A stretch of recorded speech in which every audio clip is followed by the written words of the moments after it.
Bwana Yesu apewe sifa.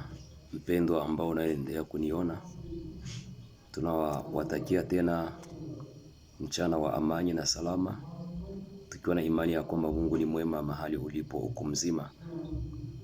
Tumependelea kuchukua muda huu wa kuendelea kualika na kuendelea kukumbusha wapendwa wote ambao wanajua andiko la Mathayo 20:19 hadi 22, ambaye Yesu ameendelea kusema ya kwamba enendeni ulimwenguni pote mkawafanya watu wote kuwa wanafunzi wangu, mkiwafundisha, mkiwabatiza kwa jina la Baba na la Mwana na Roho Mtakatifu, na mkiwafundisha yote niliyowaamuru kuyafanya.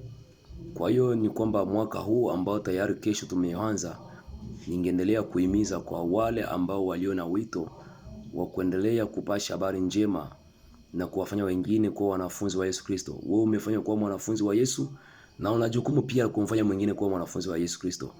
Kwa hiyo leo na saa 10 tuna mafundisho mafupi kwa ajili ya wapendwa hao, ili kuanza tariki 1 tayari tuenende katika shamba la Mungu kutafuta wa mioyo iliyopotea na kuirudisha katika nyumba ya Bwana au katika zizi la Bwana. Tunawatakia nyote karibuni na saa 10 kwa ajili ya mafundisho hayo. Utakaposikia sauti hii, mjulishe na mwingine pia. Amani ya Yesu Kristo iendelee kuwafunika nyote kupitia Yesu Kristo. Amen.